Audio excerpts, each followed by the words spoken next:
But something else that we've heard about in the news recently, and if you haven't, well, you're going to hear about it now because it's Afterpay. Now, it's a new payment system that promises a buy now, pay later scheme where you don't have to pay any interest on your purchases.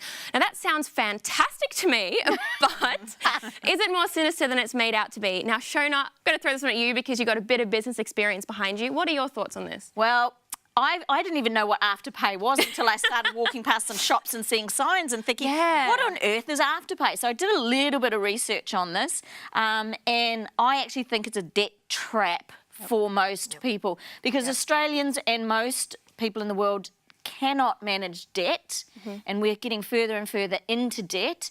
So, and we pretty much live ourselves. If you can't buy it with cash, you save up and buy it. That's the thing. That's the whole budget, like 101, right? It's like if you can't afford it, then don't. It doesn't matter that you can pay it interest-free or not. No, I'm so against this. I don't even have a credit card, so I'm very anti-credit. And I think we live in a generation of I want it now. Yes. This delayed gratification thing is not something that we're good at or our children are good at.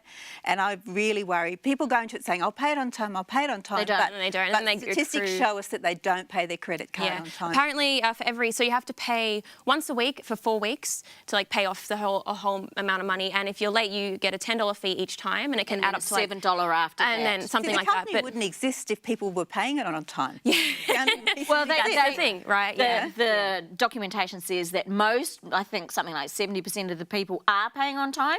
But they're making money off the people who are not paying it on time. And I find it hard to believe that 70% actually are, really. And the thing is, there was a story on 9 News where a girl had bought, she was 15, right? You have to be 18 to use this service, but the problem is you can sign up so easily, it's just an app.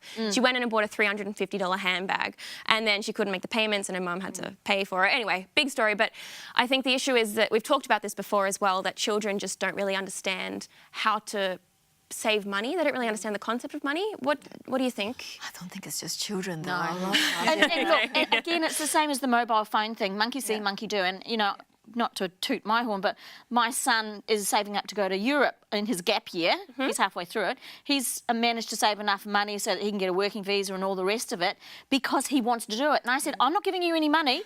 You want to do it? You go work and save your money. The other one, it goes out like this. Different children. Don't they spend money differently? I see that within my own too. And I've tried so hard to teach them to save up. Save up, save up. I think example is all we can do. And, you know, teach them that way. The problem we have with society right now is that there's just so many different ways to get into debt and so easy to get into debt. And Afterpay is just another one of them. Yeah, it's just another trap. It's another and now you have to pay to get out of debt these days. It's crazy. I can only imagine the crazy debt that I would get into if I was using Afterpay. Probably buying a better wardrobe would be my first point of call.